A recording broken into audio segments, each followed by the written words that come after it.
started with nothing, then we climb, and we gonna keep bucking till we finally shine. Indeed, I keep them ducking, baby, time after time. I say ain't nothing but my grind on my mind. See, we started with nothing, then we climb, and we gonna keep bucking till we finally shine. Indeed, I keep them ducking, baby, time after time. I said it's getting hotter out that flame I came. They try to stop me, straight up block me through that pain I've gained. A newer way, pursue my rays. Look, I don't cry no more. I just load up my mind and let my grind go show. Cause I'm locked in every single day. I be locked in, focused all the way. Man, I'm locked in from the time I wake. I be locked in, I don't need no break.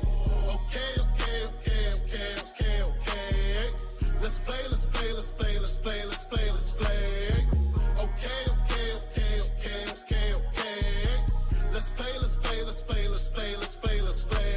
Sorry, ain't no conforming. They'll know when I come for them. They don't know what I'm forming. They get low while I'm soaring. Ain't nothing about abnormal.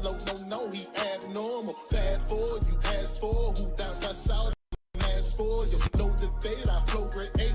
Luckily they with me now. Sit back, watch a procreate. I spit raps that'll go through hate. Stay focused on your biz and don't you ever focus. Stay focused on your biz and don't you ever focus. I'm locked in every single day. I be locked in, focused all the way. Man, I'm locked in from the time I wake. I be locked in, I don't need no break.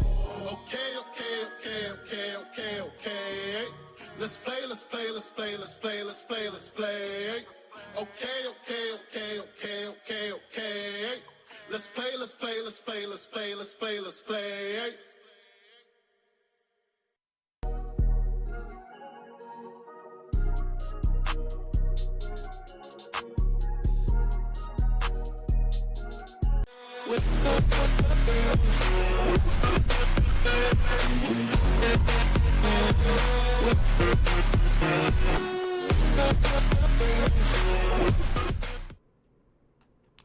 Mic check 1 2 1 2. Welcome back, ladies and gentlemen, to another episode of Sip to Tally Films. And today we're going to have our week end review, and that's a little play on the words. Our week end review.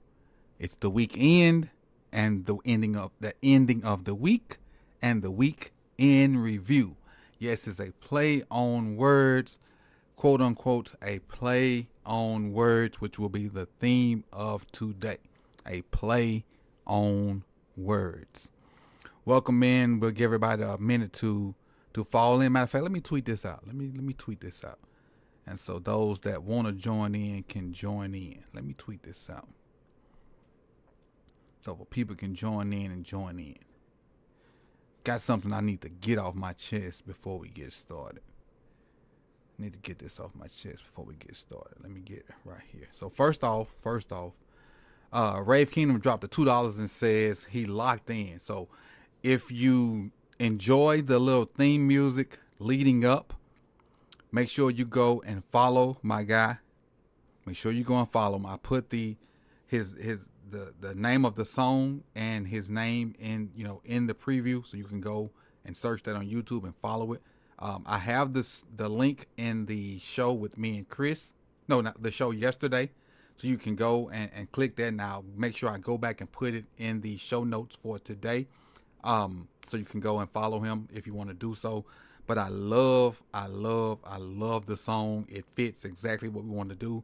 And again, if you wasn't here yesterday, just randomly, he emailed me saying, "Hey coach," and I'm paraphrasing, "Hey coach, I think this song kind of fits what you do, and some music will liven up the live stream."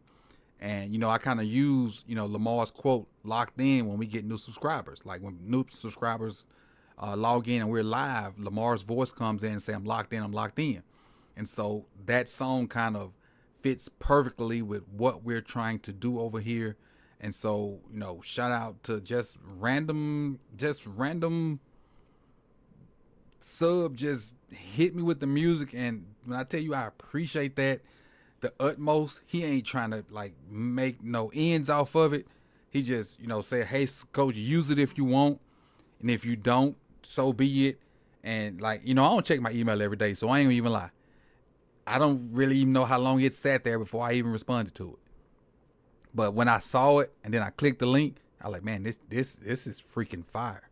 And I didn't say freaking. This is freaking fire. And I put fire emojis in the comment section of the song. Then I emailed them back saying, hey, I'm definitely gonna use it. And then I sat on it for a couple of weeks. Then I meshed it up. Was it yesterday or day before yesterday? Used it for the first time yesterday. Let him know I was gonna use it. He said he checked it out. And and unless YouTube come with some crazy stuff, that's gonna be our intro going forward, man. Cause we locked in like that, and most of y'all know how I roll. And I don't mess with nobody unless somebody mess with me, and that's kind of how I roll. But with that being said, let me address some stuff that went down today, and some of you may know it, some of y'all may not know it. It is what it is, but I don't mess with folks, man. I really don't. I be in my own little lane until somebody bother me. And so I went to Bob's and Sarah's stream today, and on my lunch break, and just was watching, just gonna enjoy their little message while I was doing my little work at work, and I was gonna let it play, and whatever they was talking about was gonna just over there chilling. And I commented about something they was talking about. I don't know what it was, and then somebody said something to me, and I replied, and so I was bombarded with me stealing a title. I don't do stuff like that. I don't. The only reason I even put that in my title because the darn game was on Monday. Like, I never even thought about stealing nobody's title. I don't even follow bro like that to even know that he used that title. Like this, and I hope my mother-in-law's not here. The shit was fucking crazy to me. And so I apologize and like, look, bro, I'm sorry. I don't even watch your stuff to even know I stole your title. And just for to keep coming at me, I'm just gonna leave. And I said that. I didn't leave. I just didn't comment no more. I just sat there and watched the slander for about 35 minutes. Just constantly going back and forth with people about me taking his title and other stuff for 35 minutes. And I didn't say a word. I just watched it. I watched, their content. And they had a good show today. I watched their content, enjoyed their content, and just watched him just go back and forth, even with people in the chat about it. I ain't say a word. I said today I was going to be the bigger person. I ain't finna engage in such shenanigans because I know genuinely I didn't steal nobody's title. The game happened to be on Monday, and I used to be a fan of Raw when Rock was there. And so it just came to me Monday Night Raw. And honestly, after the stuff transpired, I was going to go change the title until it just kept going. And you're like, you know what? I'm not changing a goddamn thing. It is what it is. Because I know in my heart, I ain't steal nobody's title. Because I don't even look at bro stuff like that. I ain't got no ill will because his issue ain't with me. It's with other people. And I tried to mediate. He didn't want to mediate. He wanted to go at them. And because I didn't give him an avenue to go at them, now I done got lumped in with some other BS. So, I don't want no parts of the drama. Period. None. I want no parts of no drama, period. Because, like, I can't, I'm gonna be honest with y'all folks. I can't handle, like, and I'm gonna reference what Bob and LBHT had. They had a sensible conversation on their channel about stuff like that. I don't work like that. I can't be sensible. No. I'd rather just not deal with the conversation, not deal with it at all, and stay in my lane and you stay in your lane. I can't be sensible. I'm from a different place. My thing is you stay in your lane, I'm gonna stay in mine, and let's just not deal with each other. We ain't gotta talk about it. We ain't gotta talk about it at all. Just you stay over there, I'm gonna stay over here. Let's not cross paths. Because having a sensible conversation, I know me. And the first time something said I don't like, I know where I'm gonna go. So and it's best for me to just, I'm gonna stay over here, you stay over there, and let's just go our separate ways. So like I said, I watched the whole thing go down, and I ain't say nothing. I just will watch this. I'm gonna watch this content, and whatever said over there, it is. I ain't gonna reply. I ain't gonna agitate it. I'm just gonna watch and see how it goes, and that's is what it is. But with that being said, I didn't steal a title because I never saw a title. The game went down Monday. I went to the game Monday, and in my mind, like, hey, Monday Night Raw to go with me and Chris's video, and that's it. Like, if we don't ever play on Monday, I won't. I mean, I won't even use the title anymore because of what went on. But this just happened to be a chance circumstance. So that's it. I'm done talking about it. You know, if he keep it up, he on his own. I'm not like he argued with himself for about 35 minutes. I'm not gonna do it because I know where I go with stuff, and I keep myself out of situations because I know me. I know me.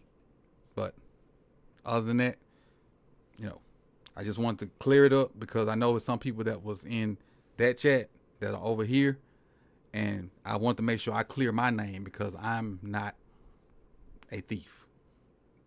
I feel myself to be kind of pretty much honorable, and I try to stay honorable. I try to stay out of mess, being a man, because I think mess is not for men, and not to say mess is for women, but I'm just saying, ain't nothing worse than a messy man, in my opinion, and I pride myself on not being that.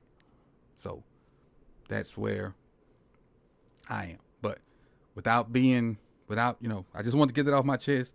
Now I feel better about it. It is what it is. Let's get on with the week in the Ravens stuff. I appreciate all y'all that rock with me, and I saw a bunch of y'all in there defending me.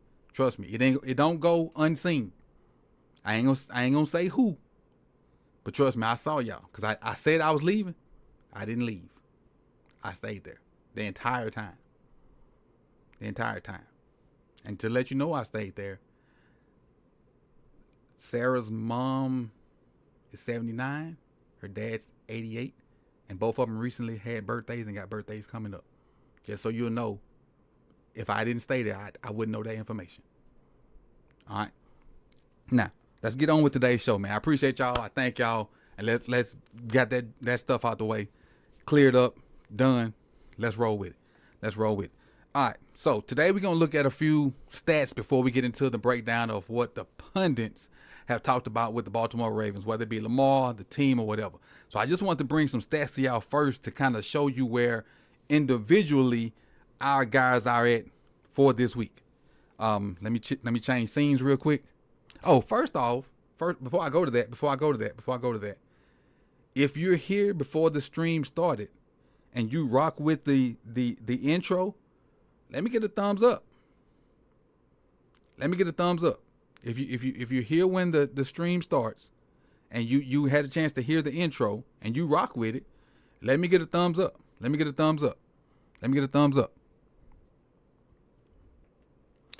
All right. So first off we're going to look at is passing yards. Our quarterback, Lamar Jackson, is currently 5th. And keep in mind, 2 teams played last night. That was the Rams and the Vikings. Our quarterback is currently 5th in the NFL in passing yards, 1,810 yards. He's played 7 games. There are 10 left. So it's more than half the season left. He's almost at 2,000 yards. So my math ain't the greatest, but that looks like he's on his way to 4,000 yards. Now, my math ain't the greatest, but that looks like he's on his way to 4,000 yards. And which is an amazing thing, 4,000 yards, which is for our QB that's should be the norm for him because he's just that darn good. Let's look at some other stats. We got a few stats before we get into the videos. What's this? Touchdowns touchdown passes, matter of fact. Touchdown passes. He's second to Baker Mayfield. And if we didn't allow those, well, obviously that first touchdown to Mike Evans was in competition time. But if we didn't allow those couple of garbage touchdowns, he would probably still be second, but closer. So Baker has 18, Lamar has 15.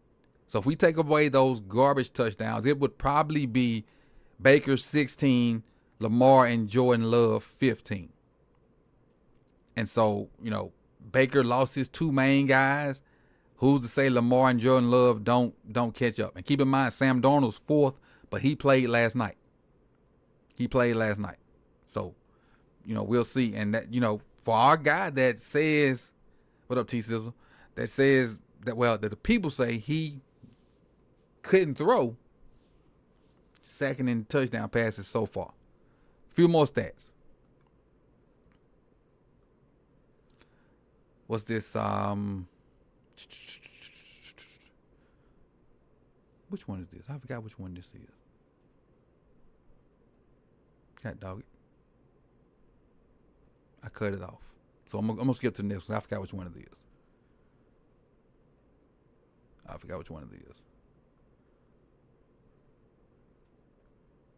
All right, pass EPA. Our QB, number one. Number one in pass EPA, and everybody's loved the analytics of everything. Our QB is number one in pass EPA, so that's amazing. He surpassed Jaden Daniels, who was first for a while, and we beat Jaden, and he kind of went down, and then he got hurt the next week. So we've surpassed Jaden Daniels. Well, Lamar surpassed Jaden Daniels. He's number one in pass EPA. Going to our running back, Derrick Henry. Leads the league in rushing, 873 yards. The next highest person is Jordan Mason, who's CMC's replacement. He has 667. 667. That's 207 yards less than Derrick Henry. And Jordan Mason has, I say he's played a game less. He's started a game less. He didn't start one of their games, but he's played in the same amount of games. He has 207 less yards than Derrick Henry and 6 less carries. That is an amazing difference in rushing numbers. And keep in mind, as good as Saquon has been, Saquon has played a less game now. Saquon has only played 6 games. Saquon is third. So whenever we have that bye week, Saquon would, if everything kind of plays out the way it is, Saquon would have to have about 200 yards to catch up, which is crazy. And Saquon's been running that ball really darn good. Got a few more stats. Derrick Henry yards per carry, 6.5. He's number one. Number two, Freaky L, 6.2. So the number one and the number two yards per carry guys reside in Baltimore. Derrick Henry at 6.5, Lamar Jackson at 6.2. And we're running the ball very good, which also helps the passing game. Those passing numbers are a direct correlation of Lamar being better passing and us being as good as we are running the ball. Ravenville says 22 could have more rushing yards. He could. He really could. Because we went through the first 3 to 4 weeks with the O-line not being as efficient as they could be. Derrick Henry could be approaching 1,000 yards if the O-line was better in weeks 1 through 3. I'm going to say 1 through 3. If the O-line was better in weeks 1 through 3. He could be approaching 1,000 yards. And that's not me complaining. That's just me being factual. Because, our O-line wasn't the greatest at first. We lost in first 2 games. Yards after contact. Derrick Henry is second to Jordan Mason. 459 yards after contact. And we know Derrick Henry is 6'3", 6'4", 250-ish. And it's crazy that I'm gonna say Derrick Henry's 4.4 speedish. And normally when we think of 4.4 speed, we don't think of that as being fast. But when you think of 6'4", 6'5", 250-ish, and run a 4.4-ish, I ain't trying to tackle that. Are you trying to tackle that? Because I definitely ain't. I don't want no parts of that. Just like Antoine Wingfield, I think, made a business decision on Derrick Henry's 81-yard run. I think a lot of business decisions are made by DBs when Derrick Henry is coming downhill. I think a lot of business decisions are made when Derrick Henry come downhill. So, we'll see. What's that, 7? We got a few more. All right, this is rushes of 10-plus yards or more. Rushes of 10-plus yards or more. Lamar Jackson is second with 18. And keep in mind, we not running a lot of quarterback runs. Ray Quinn, you ain't tackling that. Ray Quinn, you are not tackling that. You are not. Just like Aunt Edwards said, he would tackle Derrick Henry, and Derrick Henry was like, hell no. You are not tackling Derrick Henry. You a regular guy just like me and everybody else in this chat. You don't want no parts of Derrick Henry. You can type all you want. I don't want no parts of Derrick Henry because I got to go to work on Monday. If I see Derrick Henry coming downhill, if my jersey red and he is purple, I'm going to turn downfield and escort him. I don't want no parts of that. None. Zero. I don't want no parts of that. But back to what we talking about. Lamar is second with 18 rushes of 10-plus yards. And again, it's not a lot of quarterback runs. Some of that are scrambles. And yes, John Parsons. Derrick Henry in the secondary is like an 18-wheeler running over traffic cones. Exactly. Did y'all see the stiff arm Derrick Henry gave Wingfield on the run? He stepped out of bounds. That's the same play that Lamar was blocking for him. Did y'all see that run? Did y'all see that run? Yeah, I tackled him on Madden too. I don't play Madden, but no more. But I tackled him on Madden too, and that's about it. And then Derrick Henry is second. Lamar has 18. Derrick Henry has 17. That's of 10-plus yards. We have the number 2 and number 3 guys, which is crazy to talk about how our run game is. Keep in mind, none of us believed in our O-line. If you type in this chat that you believed in our O-line from the jump, I got to call you out. And I don't want to say you're a liar because that's kind of rude. But I got to say that's false. None of us believed in our O-line, especially after them first 2 games. None of us. And if you say you did, it's false. Non-factual. I don't believe you. You need more people. I don't believe you. But now, they're better. They're a lot better. They've gradually gotten better. I will give them that.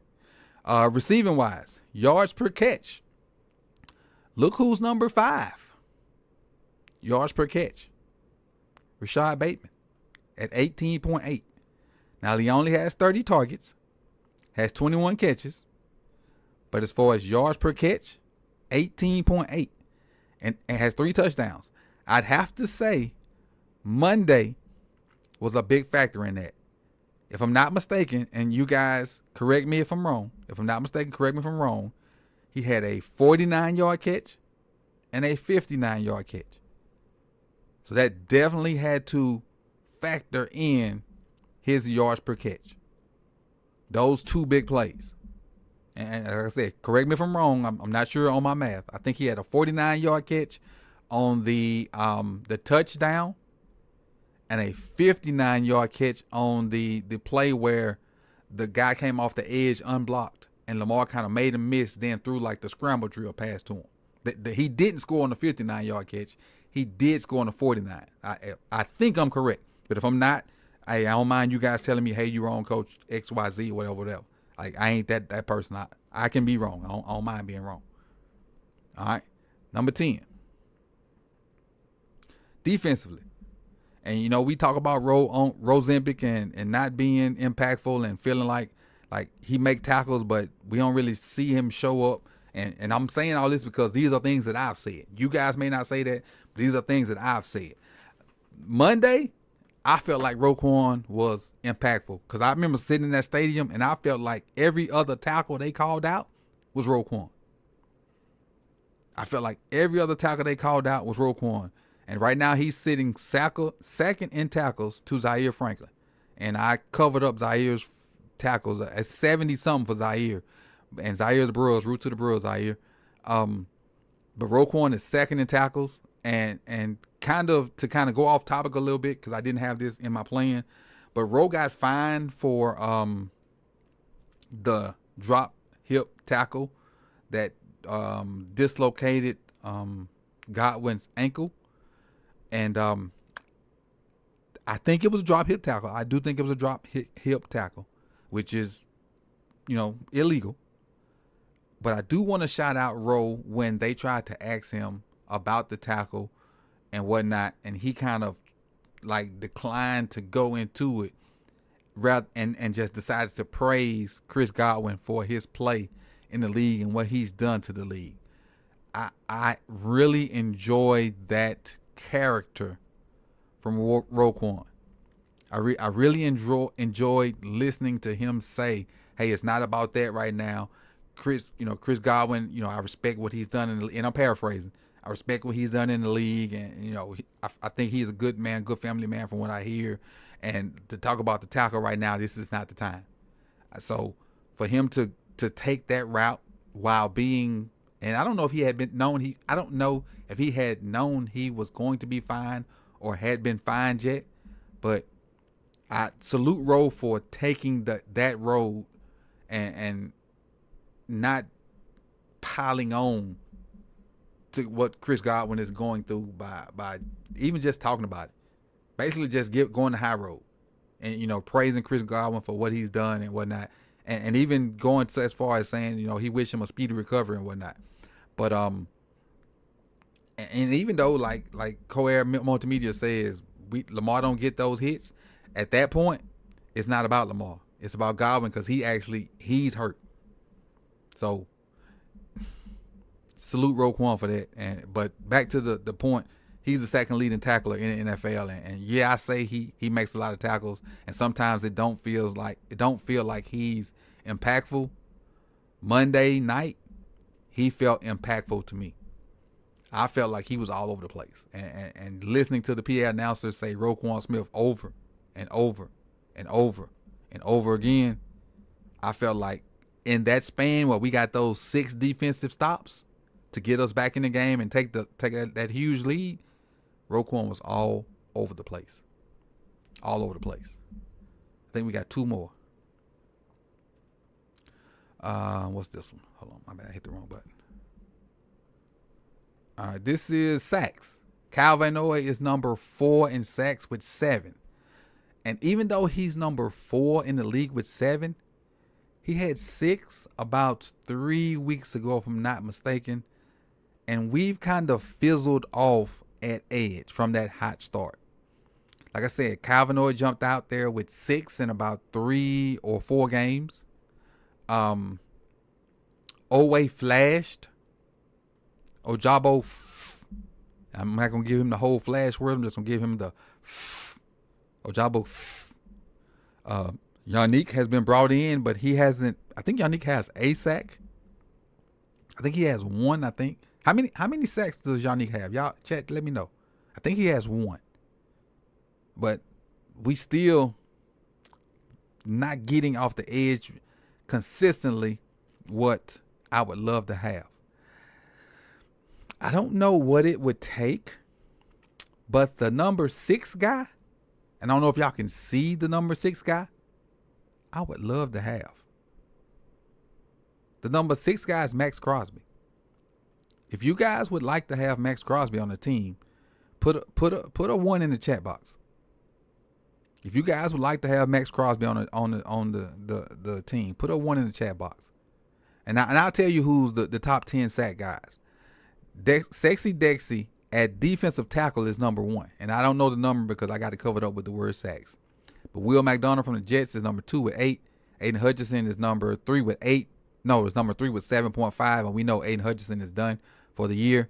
Calvin Noah is 4 with 7. Trey Henderson is tied with Calvin Noah with 7. Max Crosby with 6.5 at 6. Will Anderson at 6.5 at 7. Travion Walker from the Jags are 6 It's at 8 with 6. Van Ginkel and Jonathan Grenard, both on the same team. The Vikings have 5 apiece. So it looks like both of you guys will, not both, all of you guys would enjoy having Max Crosby on the team. And I think I have one more stat. So I got 2 more. Offensively, we have the number 1 offense in the NFL. Number 1 offense in the NFL. We average 461.4 yards per game, which is 50 yards more than the Detroit Lions at number 2. 50 yards more than the Detroit Lions at number 2, which is an amazing number. An amazing number. Crazy number. 50 yards more than the number 2 team. Now, we got to show the bad. Unfortunately, we got to show the good and the bad. Can't just be all good. We go back to passing defense. And yeah, we y'all know what we have with rushing defense. We number 1 with rushing defense. Passing defense, we're back to 32. Passing defense, we're back to 32. Now, I have 2 things that I think go into our passing defense being 32. One being we're up on so many guys that let's abandon the run and they throw. That's one of the reasons. The second reason is our defensive secondary have communication issues and we don't cover as well as we used to, on top of the fact that we're not getting the pass rush from the front that we used to as well. So one, I think, is the fact that our offense is so good that we put people in passing situations. And then 2 is the fact that we're not getting enough pass rush and we have communication issues sometime on the back end that the defense is just not getting it done. What up, Jose or B, whichever one it is. So I think that's the number 32 defensive pass rank is twofold. I don't think it's just people just throwing on us willy-nilly, which they are. But it's because the offense is up so big that people just we just throwing the ball. We ain't running it at all. And then 2 is we have communication issues. We don't get pass rush. We have zone busts. Sometimes some people beat us in man. It's a multitude of things defensively that we can't stop the pass. And I don't think it's one area in particular why we can't stop the pass. I think it's just defense, period. And it may be the DBs one play. It may be the linebackers another play. It may be the defensive line another play. But when you look at it in totality, it's the whole defense. So that's kind of where I'm at with that. And, and even to this day, I try to go look at the defense. I want to pinpoint what's wrong with the defense. I can't find a singular thing. It's, like I said, it's DBs a play that may blow a coverage, or we may have good coverage and they just make a great catch. Then the linebackers may not be in position one play. It's a respect thing. Appreciate you, Tank. Tank says we're going to win the Super Bowl. And you know what? Even with me complaining about the defense, I agree 100% with Tank. I agree 100% with the Tank. With Tank, I think we're gonna win the Super Bowl. I do. I'm on that train. I'm on that train. Even with me in the last breath talking about the defensive deficiencies, I think we're going to win the Super Bowl. I don't know if that's my purple shades on. I don't know if that's me being too much of a homer, but I agree 100% with Tank. I think we're going to win the Super Bowl. I do. I really do. I think the only hurdle is the Chiefs, and I think we can beat the Chiefs. I do. But we're gonna talk about the Chiefs a little bit later when we start getting to these videos. When we get to these videos, I think we're gonna talk about the Chiefs, and somebody said something about the Chiefs and us, and we're gonna get to that. And I think this is my last stat, and then we're gonna get to the videos. So let me check. Hold on. I think this is the first video, if it loads. All right, so this is the first video, and we got about 10 of these, so we're gonna roll through them and kind of talk about them, and then go from there. You guys can put what you think in the chat box about them, and then we're gonna go from there. Let me get my background music going. I want to get DQ'd for my background music. So my background music is going. It should be light enough to where it's not bothering you guys. But got my background music going. This is Dan Patrick, and you know Dan Patrick from if you're as old as me, you know Dan Patrick from ESPN and one of the GOATs of ESPN, the old school ESPN guys. This is him talking about, you know, Baltimore versus Lamar. I mean, sorry, not Baltimore versus Lamar. Baltimore versus Tampa Bay from Monday night. The Ravens handled the Buccaneers 41-31. If you watch the first 7 minutes, you're thinking, man, Tampa Bay is really good. Man, Baker Mayfield is really good. They're comparing his numbers to Tom Brady in Tampa Bay. And then all of a sudden, as good as it was, it went south quickly. NFC. And that's what I told y'all. Like when I went to the game, the guy behind me, he was all up on me. Yeah, we gonna beat y'all. Yeah, blah blah blah blah blah. And then I told him it was a marathon, not a sprint. And about, you know, middle of that third quarter, I act like I was jogging. I say, hey, those marathoners done called up the sprinters. And he ain't had much to say after that. South. But give credit, Lamar throws for 5 touchdowns. Derrick Henry, 169 yards rushing. Now, if you didn't watch the game and you just saw 169 yards, you go, man, he had another great game. He had 2 great runs. He didn't have a great game, but he has been a home run threat for them. Now that part about Derrick Henry, that's what I love about him. You can get bludgeoned with Derrick Henry all game, and he can nickel and dime you till you're tired, or you can stop him, and then he hit you with that one home run thing when you think you got him stopped. You think, you know, just like Monday. You know, they played decent defense on Derrick Henry. Then bam, he hit you with that 81-yard run, and then he come back and hit you with that run when Lamar was blocking for him. I don't remember how many yards that was, but those 2 runs were the bulk of his runs. Now imagine you getting bludgeoned with Derrick Henry for 3 games, and then we slide Keaton Mitchell in there for about 4 or 5 plays. Think about that. Just the element of surprise that there's going to be 1 or 2 of those runs per game, and the element of surprise, and just enough to keep you, if you're a defensive player, honest when it comes to play action. Because now all of a sudden Lamar doesn't have to force things. He does have somebody else to help him there, and you had 2 great runs by Derrick Henry. Osmond said it's all on Henry. It isn't all on Henry. It's also the O-line. That is correct.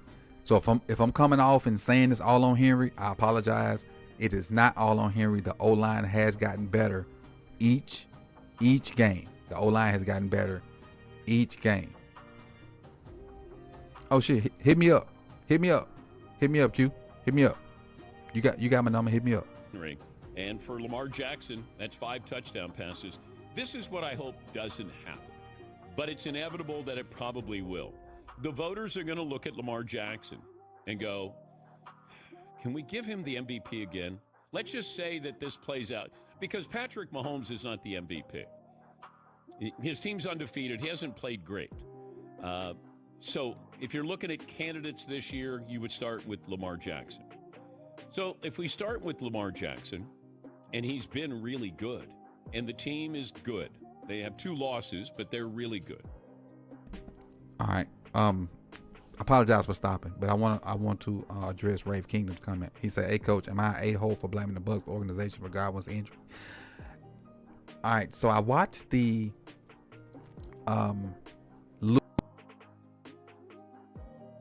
mic check.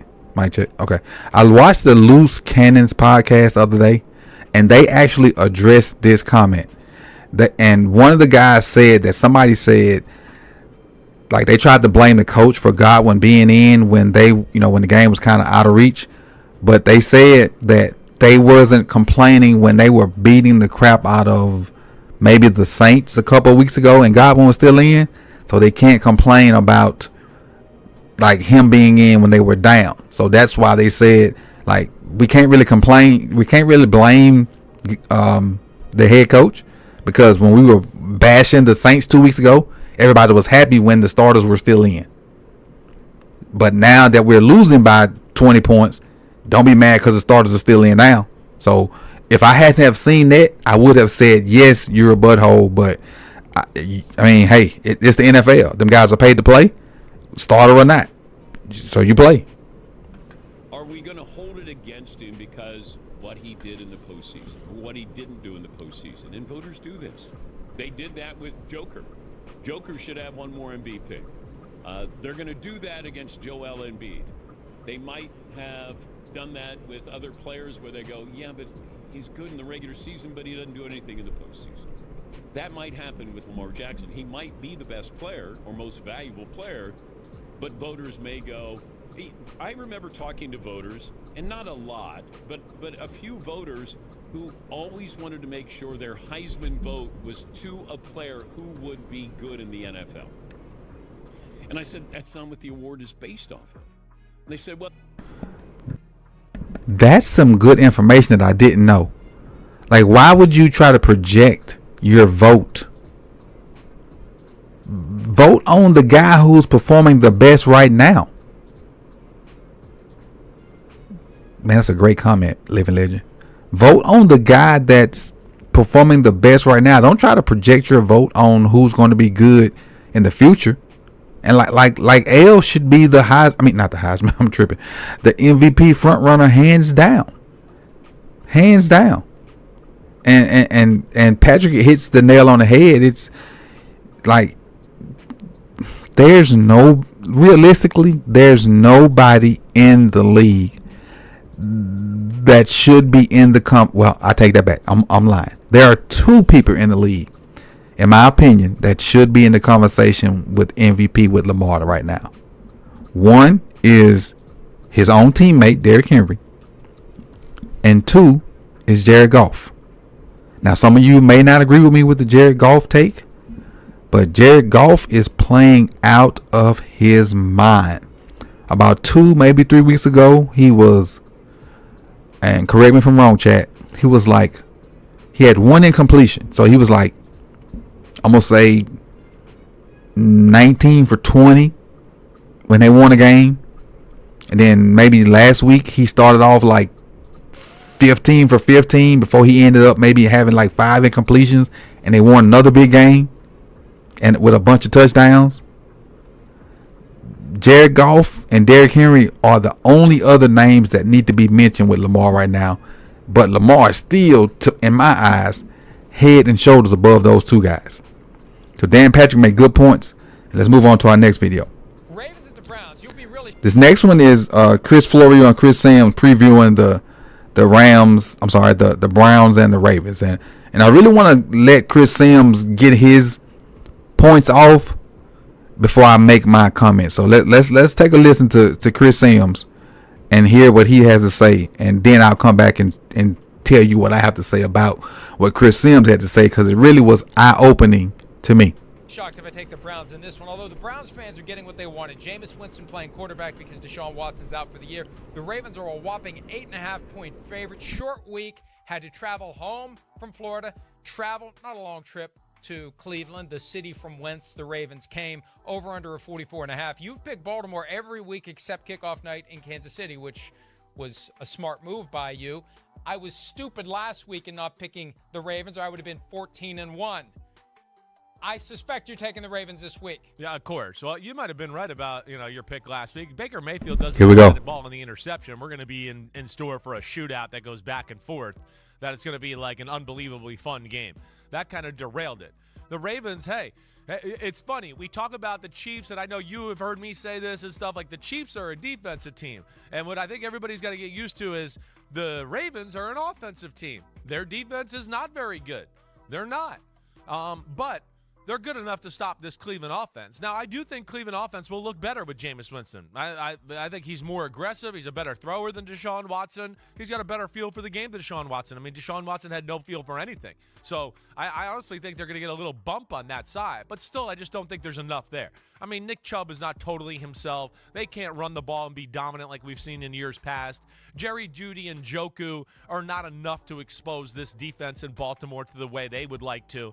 And then the other side of of the ball is really the matchup. I mean, it's the Baltimore offense, which is the best in football. Run the ball, pass the ball, do whatever. How about to all those people out there that want to always say, oh, Lamar, he's not that good, and he's not really a quarterback and all that. How about he's quarterbacking the best offense in the game? And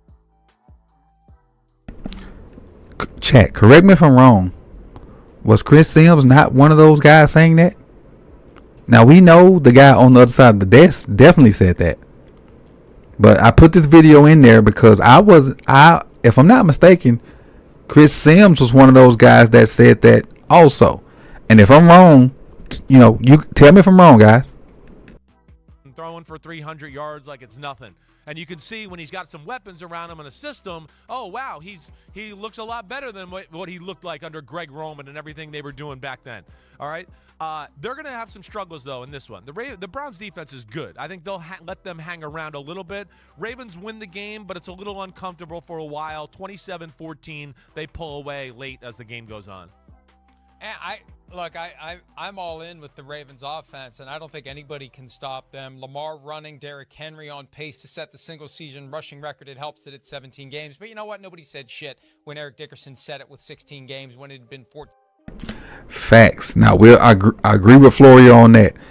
The NFL has extended the schedule, so when guys break records, even though having an extra game or two, it don't matter. Because the league has voted to have more games, and so that means records are going to go down.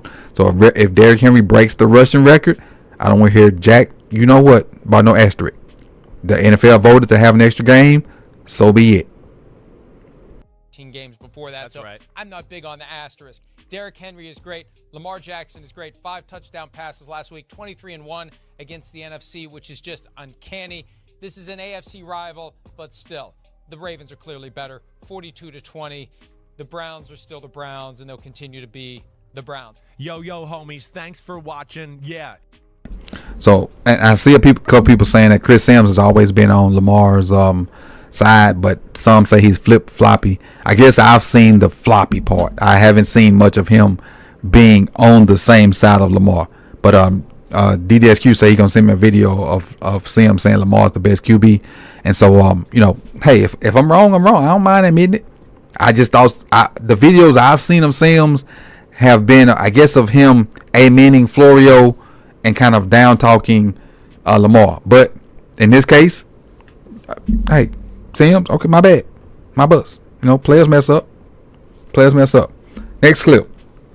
It's one of the guys that I really like in sports media. I know a lot of people don't like, but I do. It's Colin Cowherd. And Colin Cowherd, really has this point about Lamar. Let's get into it. Ever notice the Ravens' running game is always good? What are they on? Their 13th running back this season? They're 28th in the last 4 years? But it's always good. Why is that? Because the threat of Lamar Jackson on that handoff keeping the ball paralyzes defense. Linebackers get humiliated by him. Lamar Jackson's impact on the Ravens since 2019. When he plays, they win 52 of 72 games, and they average 28 points. And I don't know if you can see the graphic at the bottom because the description of the video. With Lamar, the Ravens are 52-20. Basically 28 yards per game, 383 yards per game. Completion percentage 65. Passer rating of 95. Without Lamar, 4-9, 17 points a game, 10 less. 318 yards per game, 70 less. Completion percentage only 5% less. But we throw a lot more when he's not in there because we're behind. And then passer rating of 71. That's 24 points difference, which in passer rating is absolutely crazy. The Don says the screens count for yards given away via pass. I'm not sure how to answer that. So are you meaning do screens, like defensively, do screens count as pass yards against us? Yes, they do. Yeah. So if that's what you mean, like if somebody throws a screen against us, do those count as pass yards? Yes, they do. If that's what you're asking. In the AFC, When he does not play, they're a BB gun. 17 points a game and a losing franchise, 4-9. I'll remind you, Dak Prescott and the Cowboys, Dak got hurt. They went 5-1 with Cooper Rush. That's not how it works in Baltimore. Stop telling me about stats. You don't have to do that, B. You ain't got to do that, B. I ain't about that. You ain't got to do that, B. You ever know? It ain't even that serious, B. I just want to clear my name. It ain't even that serious, B. But I appreciate you, though. Just know I appreciate you. Most balanced offense in the AFC, hands down, and maybe in the NFL. So Good Morning Football, they got 2 segments I got, and this one is talking about like they just reacting to Tuesday morning to the Ravens beating the Ravens. Now I'm gonna be honest with you. I heard this, and the whole time I'm listening, I'm like, who is this dude? And I could have researched it, but I was like, no, I'm gonna let the chat tell me. Who this fella? I could have researched it, and I listened to his points. I listened to it so I can put it on my thing and so I know what he said. But who this fella? Number 1 in QB rating, Freaky L. In terms of passing touchdowns, 15 touchdowns, 2 interceptions. 5th in the league in passing yards and a 69% completion. That's just the pass. Now let's go ahead and go to the running game. 1st in rushing yards, 14. Y'all see that dime, baby? Certified dime. And the last key to this puzzle, we've been saying it for a year and a half, was throwing outside the numbers. Guess who's throwing outside the numbers now? Freaky L. 171. 1st in rushing attempts, 239. 1st in yards per carry, 6.2. And 4th in the league. Hold on, I don't know if I can go back. Did y'all see, and I don't know if you can see it from this clip. Yeah, you can see it from this clip. Watch this move that Mark Andrews put on this safety. Watch this move that Mark Andrews put on this safety. Wow. Ooh, he left that boy. That boy got 8 yards of separation. Eyes over my head. That is definitely not Donald Driver. He do look like Steven Jackson, but I don't think that's Steven Jackson. How did this team lose to the Raiders? Like what? Yeah, how did this team lose to the Raiders? Exactly. We got one more from Kyle Bryant on this. And honestly, and if we keeping it real, if we keeping it 100, and take your purple shades off for me, I'm taking mine off too. I've never seen Lamar play as well as a passer either. Even though he's a 2-time MVP, keep it a buck. I've never seen Lamar play as well as a passer either. That's a real statement, and that's no shade in no kind of way from me, and I don't think from Kyle either. I've never seen Lamar play this well as a passer. Look at this list, people. Look at this list. Look at this list. This is a GOAT list. Most games with 5+ passing TDs and 5 or fewer incompletions. Lamar has 4 of them. 4. The GOAT of all GOATs, Tom Brady. Isaiah Stanback. Okay, thank you, Julian. Tom Brady has 3.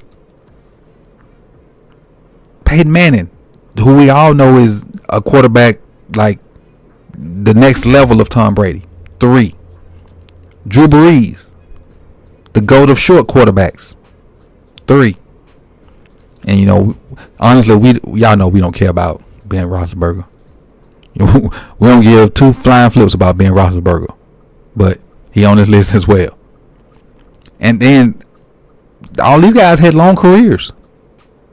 Lamar's 27. I think Lamar's 27. I think he'll be 28 in January, if I'm not mistaken. Lamar's 27 and is already on top of this list. Bruh, to see Lamar blocking for Derrick Henry, and for those of y'all that follow the channel, y'all know how much I love and how much I emphasize receivers blocking down the field for running backs, and no block, no rock. To see Matter of fact, not to see it on TV, to see it in person. Lamar blocking for Derrick Henry on that run, I about jumped out my clothes. Because most quarterbacks don't do that. A lot of times when the play go one way and it cuts back to the quarterback will fake like he blocking and get out the way. Our freaking quarterback got out there and was the lead blocker. Let me tell you the last time I saw a quarterback do that. So, I graduated from USM in Southern Mississippi with my undergrad in 2003. In 2003. So I was doing my student coaching. In fall of 2002. The quarterback of the team that I was working with, who the next year, not the year I was doing it, but the next year, he ended up being Mr. Football in Mississippi. They ran a play where he would pitch the ball to the running back and then be the lead blocker. That was the last time I saw a quarterback block for anybody. And you know how much football I've watched since 2002? It's 2024. That was the last time I saw a quarterback lead block for anybody. It's crazy. Crazy.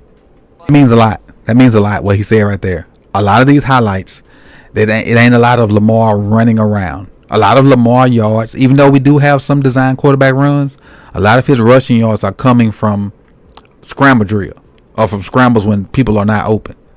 So he's getting rushing yards, but they ain't like, if he getting, I'm gonna throw a random number out there. If he's getting 18 carries, and I hope he never gets 18 carries, 14 of them ain't design runs. A lot of his runs are, okay, drop back, nobody's open, I'm gonna take off. Or I drop back and they blitz and somebody gets picked up and I take off. I'm cool with that because that's not part of your game plan. I love the fact that Lamar's running is not like the focal part of the game plan. It's just extra. And if you guys follow the channel, I said that last year. I felt like his running should be extra and not a focal part of the game plan. And with Derrick Henry, it seems like that has come to fruition. Whatever the hell it is, we're not crowning them Super Bowl champs. In the MVP thing, like, we've seen co-MVPs. I saw Steve McNair split it with Peyton Manning once. Steve McNair, another Alcorn legend, baby. Matter of fact, the Alcorn legend, Steve McNair. Have we ever seen co-MVPs on the same damn team? I wouldn't be mad at that. I would not be mad if we had co-MVPs on the same team. I wouldn't be mad at that at all. Not one bit. If everything keep playing out, we keep winning, Lamar keep throwing, running, Derrick Henry keep throwing and running, I wouldn't be mad if we saw co-MVPs on the same team. I would not be mad one bit. And I wouldn't be mad if we saw MVP and Offensive Player of the Year from the same team. Not one bit. As long as we winning. We gotta still be winning too. We gotta still be winning. All right, let's go. Let's move on. Kansas City Chiefs. All right, so now to the facility. Let me see what I got for the facility. This is Shady McCoy on Lamar's play. Osmond said, let me put up what Osmond said. Now, this is Mr. Flip Flop. Osmond, are you talking about Shady or are you talking about Acho? Osmond, are you talking about Shady or Acho? Shady has some strong words. Some strong words. Oh, so Shady's Mr. Flip Flop, says Ravenville. Even if he's Mr. Flip Flop, I have to agree with him 100% on this. Lamar is playing out freaking rages right now. Like I always say both. Okay, out of his mind. Like if we had to do a top 10, top 5 player in the league right now, number 1 wouldn't be a debate to me. It would be Lamar hands down.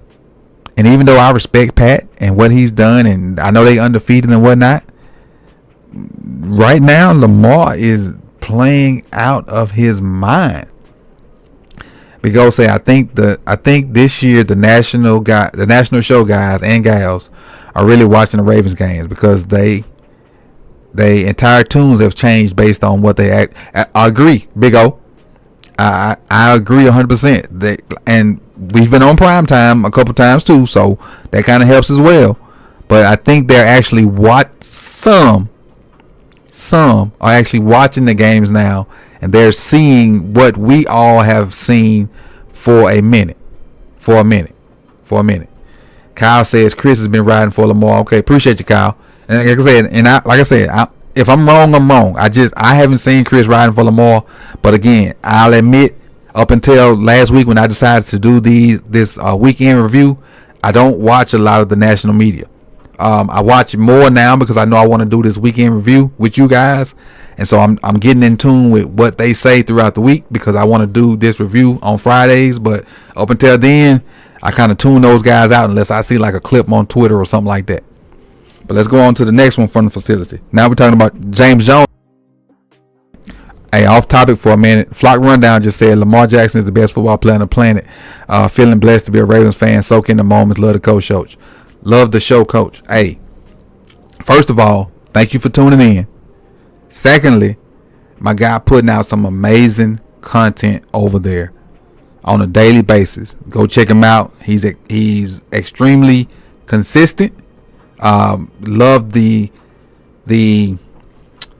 non-biased, straight line opinion that he provides for the flock. So I'm always over there. I don't say much, but I always check it out. And I probably need to say more. That's part of me. I be lurking on a lot of stuff and don't say a lot of stuff. I just be lurking and soaking in the end and whatnot. But my guy puts out amazing content, and so go check him out. If you don't follow Flock Rundown, please go do so. And his name is what his name is in the chat right there. So go check that out. So I appreciate you for popping in with us. Or like Sean can say, you already locked in with us. So some of you guys already know. Him saying that is the main reason why we all know Lamar never or rarely runs full speed.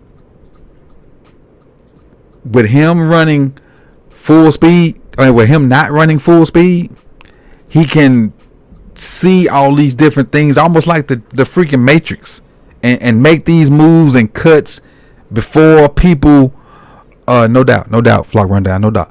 Make these moves and cuts before people even get to him. Like he know what you're gonna do before you get there, because he's never running full speed. His peripherals are like, where our peripheral may be like right here, his are straight sideways like the freaking Men in Black. Like he can see almost out the back of his head stuff going on. He's a mutant, man. Like it's the dude can do it all, man. Run the ball. He's probably the best runner of the football we've ever seen from the quarterback position, Mike Vick included.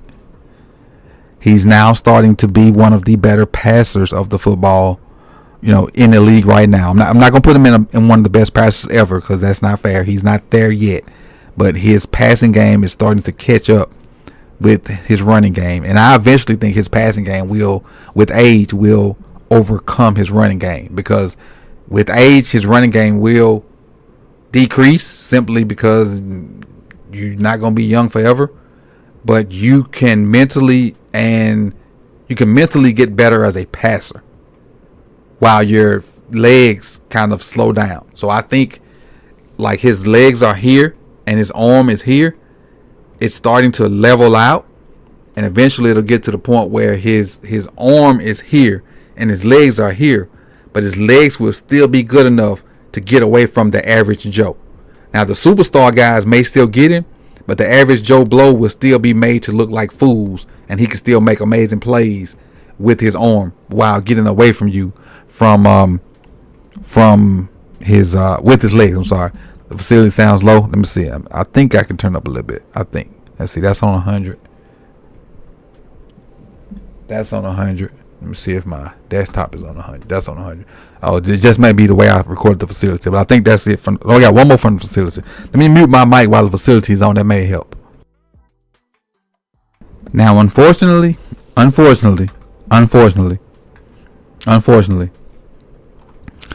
agree with Shady. I agree. until like Ric Flair said, to be the man, you have to beat the man. Woo! And we haven't beaten them yet. We had the opportunity day one, game one, and whether it be by a toe or whatever, we lost. So, with Shady, and I agree, I think we're playing better than them right now. But until you beat the man, in order to be the man, you have to beat the man. And we haven't beat the man yet. And they undefeated. So there's no shade to our team. Again, I think we're playing the best the best football in the league right now. I think we're the hottest team right now. But until we beat them, I'm going to give them a slight nod, because Pat find ways to win. No, like how he just find ways to win. And I love my team, and if we had to play them tomorrow and I had to put money down, I'm putting money on my team. But to be the man, you got to beat the man, and we just haven't beaten them yet. Got to be the Chiefs. And two little bit of a. All right, now we get into the hater part of the section. But, and the hater show is first things first with Mr. Snuffleupagus. And but we're not gonna start with the haters. We're gonna start with my guy Chris Broussard. And I will tell you this: these shoes that Chris Broussard have on, I saw them a bunch with Ravens jerseys Thursday, and they fit perfectly with a black Ravens jersey. Jersey. I made the damn word French. With a black Ravens jersey. These shoes fit perfect with a black Ravens jersey. But let's get to Chris Broussard while he talking his stuff about the Baltimore Ravens. Hey, if I had to go to work like after the game, well, I did have to go to work like the next day, but if I had to go to work, that's probably how I would have showed up for work. Just like Chris did. Just like that. Especially if I had some Bucks fans in my job, I would have showed up for work just like that and called them into the work job. My grandma used to say the Buccaneers start smelling themselves. They smelling themselves. They're getting rough with them. And so they had to put the smack down. All right? And that's when they had to put the smack down. If you smell what the flock is cooking. I can't do the eyebrow raise. I never been able to do that from the Rock. Oh, that was so funny. As a matter of fact, that's still funny to me to see Chris go on that tangent like that. So that's basically what happened. To me, and this is what I was feeling. And I was thinking about how I would like summarize this game, while at the game. I was thinking about like recording something outside the stadium, but it just didn't manifest itself. I was thinking about like, and people from the hood, if you're from the hood, you've either seen this situation or you've been on one side or the other of this situation I'm about to explain. You've either seen it, you've been in it on one side or the other. So you see a fight or you've been in a fight and you think to yourself, you still off the dude, and you get the first lick and you like, oh yeah, I got him. And then you get that first lick and you think it's a great lick, and the person look at you like you hit them, and they basically eat that punch, and they come back laughing at you. Then they just commence to beating you know what. That's what happened Monday night. The Bucks got that first lick, like they maybe got that first 2-piece in, and with an uppercut, and bagged back, and did their bob and weave like and the Ravens turned around like, oh, you thought you did something? Let's get busy, and went to straight commence the body blows and uppercuts and jabs and overhand rights and uppercuts and all kind of stuff with the Buccaneers. up until round like 11 when they said, "Oh yeah, we don't won this round. We don't won this fight on points. Let's just chill out." And the Bucks got a few punches in at the end. That's what I saw Monday night. And like I said, if you've been in the hood, you done seen somebody like steal off somebody and think they finna win the fight, and then that other person like, "Oh really?" and go kick their butt. So you done seen that happen before. And honestly, now let's get to this dude. This happened not 24 hours after the game. Like, we couldn't even relish in the Jackson 5 and the great performance that Lamar had before Perloff and not giving Lamar MVP produced this saying. I know y'all have seen it on a bunch of other channels. I think the Vault covered it. I know Nitro covered it. It's hating at its finest. Like, if I earn something, why would you not give it to me because I've earned it before? If I earn Employee of the Month for January and I bust my butt and earn it for February, why don't give it to me just because I won in January? If I earn Teacher of the Year in 2003 and I come back as a better teacher in 2004 and the other teachers are not, why not give me Teacher of the Year again? Don't give it to me because I won it last year. What kind of freaking logic is that? But let's just hear it. If those of you are not hearing, and those of you that have not heard it, let's just hear it real quick. It's 53 seconds. And honestly, I think Lamar's going to win his third. And honestly, it waters down the MVP. Because what are we doing if the MVP can't get to the Super Bowl? I mean, maybe he will get to the Super Bowl. In fact, he has a great chance this year. But they were dominant last season, right? I do think it's a question of, can Lamar's style work in the playoffs where you really have time to hone in and limit his running? Like the AFC, you have, it's different during the regular season. Like, you're preparing for next week. Like, everything, when you're in the playoffs, and everything is about making sure that your guys stay in their rush lanes and you really can contain them. I don't know if that works in playoffs. So, yeah, I have a problem. Like, don't give him MVP. Even if he earns it this year, give it to somebody else. Okay, that's what I would say. I know, but isn't that not in the spirit of the award? The competition is not giving him any competition. That's not Lamar's fault. He shouldn't be held. It shouldn't be held against him that he's the best player. I think I agree with Mac. Like, what are we doing, man? What are we doing? What are we doing? What are we doing? And honestly, and some of y'all may not agree with this. I think LeBron, and I'm not a LeBronite. I'm not a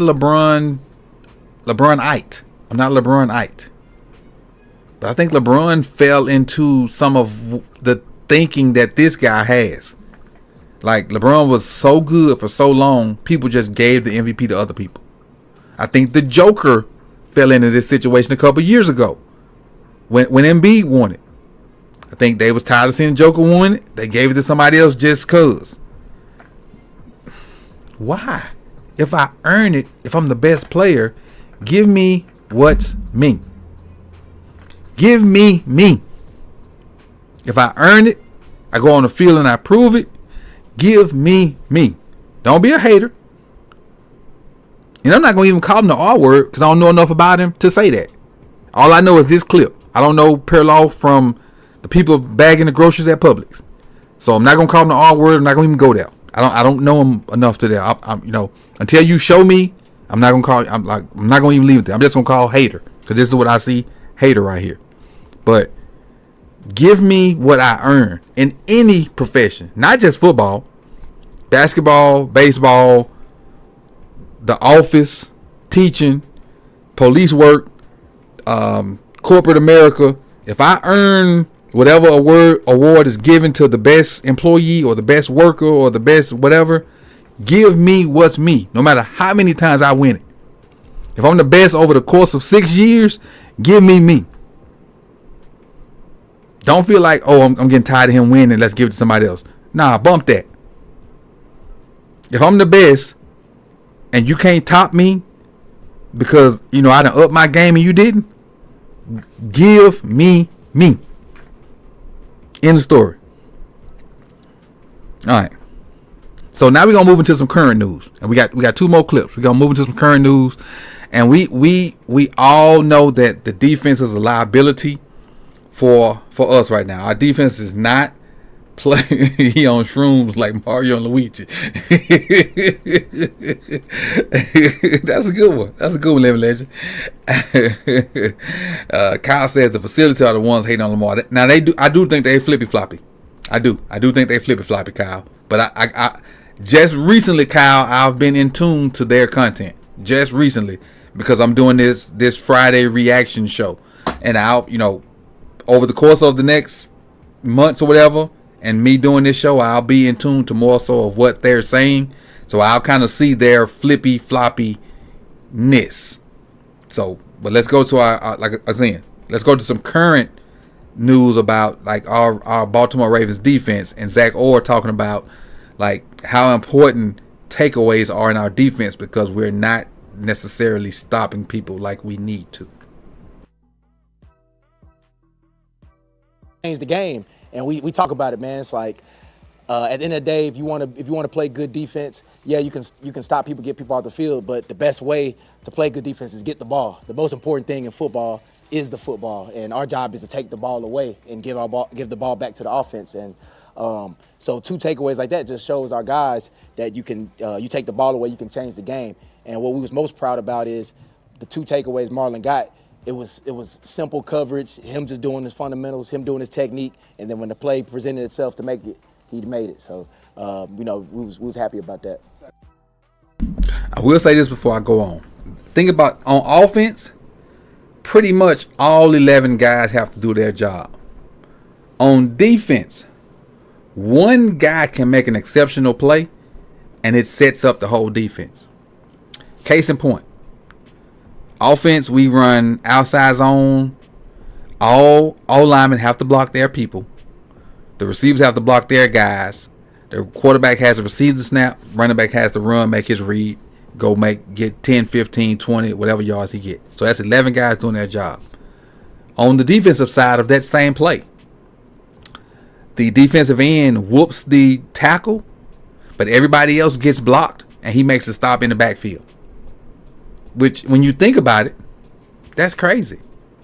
On offense, all 11 guys got to do their job. On defense, 1 player can disrupt the entire play. Taking away the ball is the same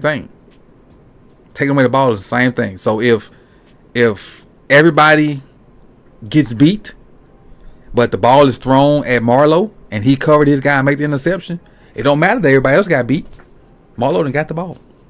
And now the defense is happy. It's crazy that football is set up that way, but it is what it is. And taking the ball away is what we were good at last year, because I don't think we were ranked very high in like yardage, but we were ranked high in taking the ball away, scoring, and sacks. Yardage wise, we gave up yards last year. Not a boatload, but we gave up yards. But we took the ball away, we got sacks, and we stopped people from scoring.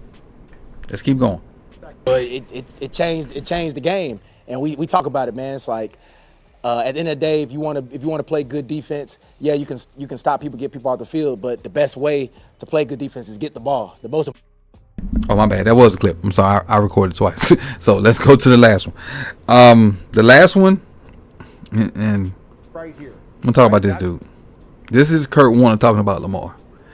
And he said some stuff in this clip that it just didn't sit well with me.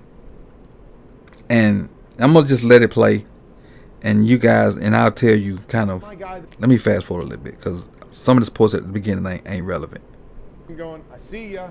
You want to try to cheat on me? I'm going to take advantage of that. Boom.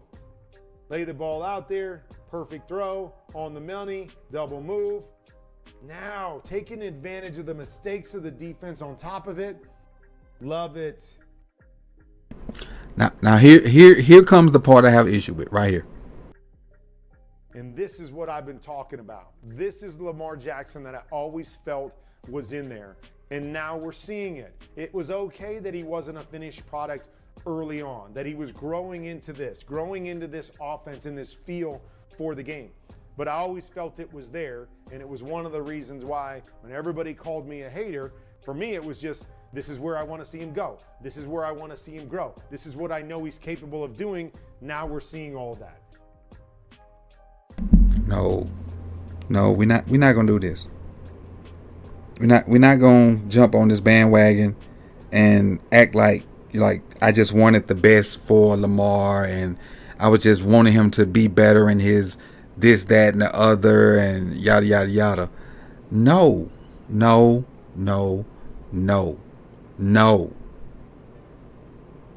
You wanted Lamar to be a standstill, prototypical quarterback like you were. And he doesn't have to play the game that you were. And when he wasn't playing the game you were, you talked down on the fella. You did. And now that he's playing at a unbelievable clip, now it's, this is what I saw in him all along. No.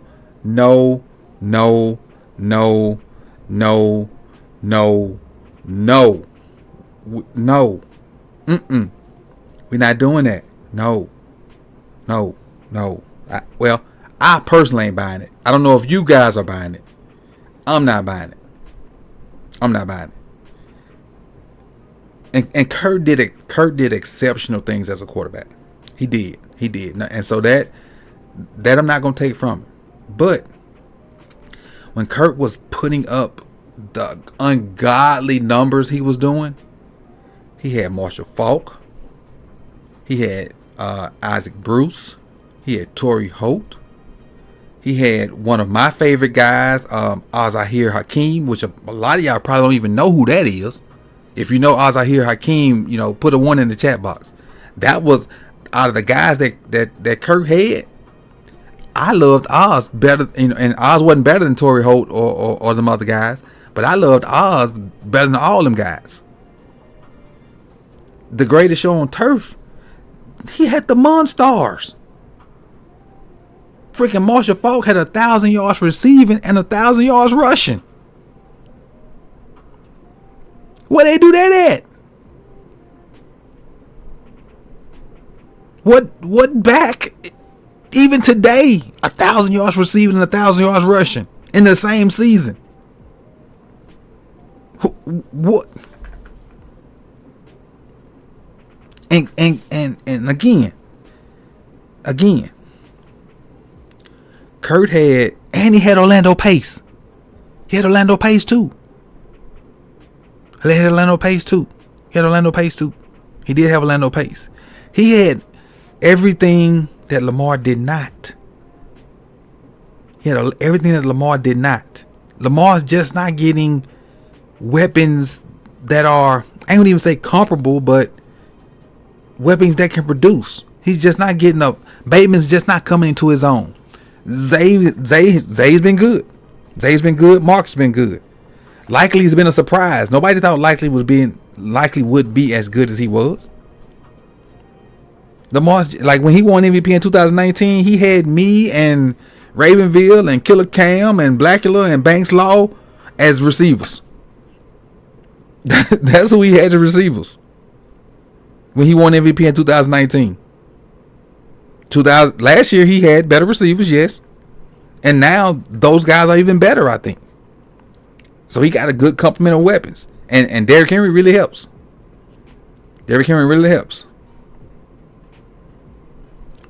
So for him to say this is what he meant when he was criticizing, what I got from it, and this is just my opinion, and my opinion ain't the end all be all, because I'm like Vach say, I'm just a dude with a camera and a mic. My opinion ain't the end all be all, and I respect people's right to disagree. I think he felt like Lamar should play like him, and when Lamar didn't, it kind of came off in his videos. And now that Lamar's kind of doing it, because I still think the only thing that Lamar wasn't doing was having success outside the numbers. And now that Lamar is having success outside the numbers, to me, he has the complete game. He's hard to defend If you want to play man, and the screen game's going too. You got the screen game going. You got some guys that can defeat one-on-one, or we run the ball efficient. You play zone. You know, he can pick you apart in zone. The O-line's getting better, so he's getting protection.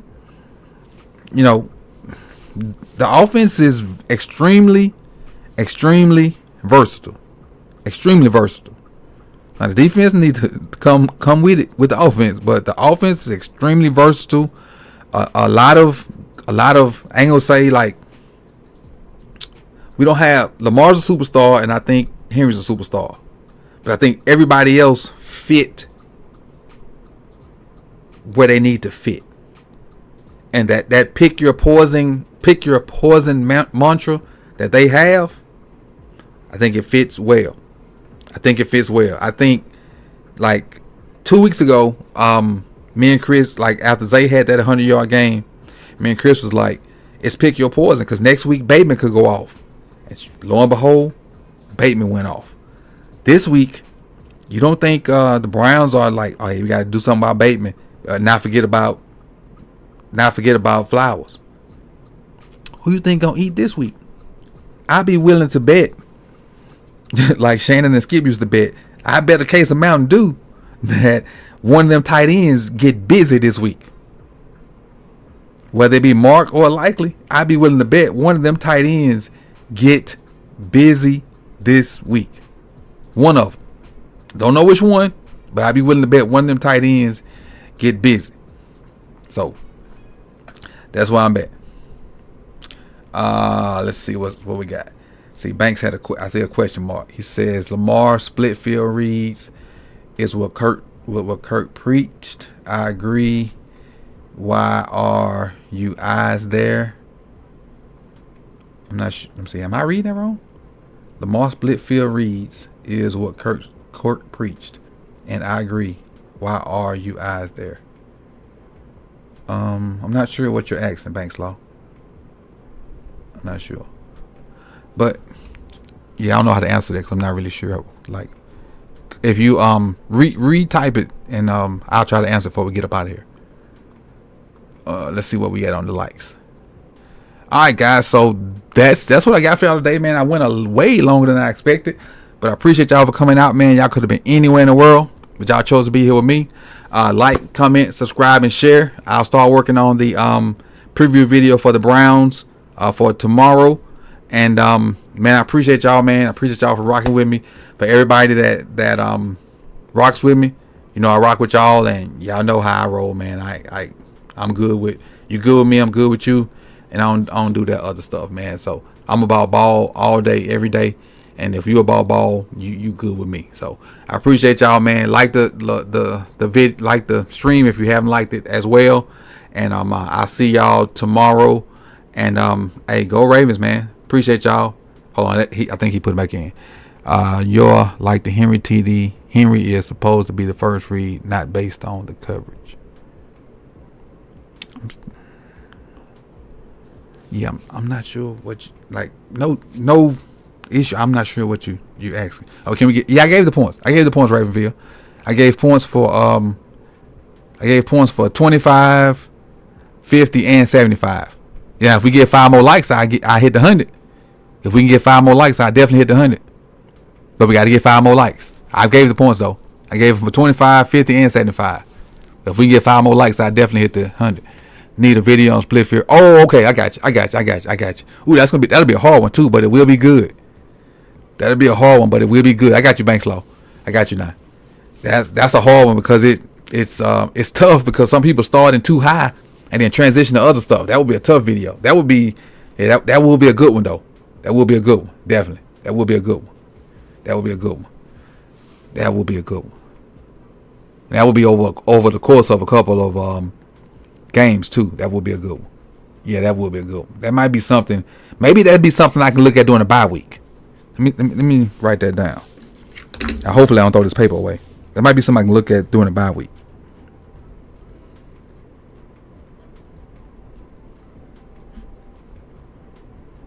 You know, we all gonna be struggling for content during that bye week.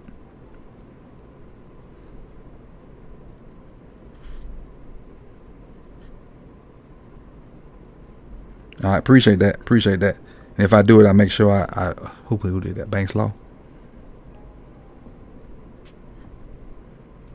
All right, so I wrote it down, and hopefully I won't throw this away.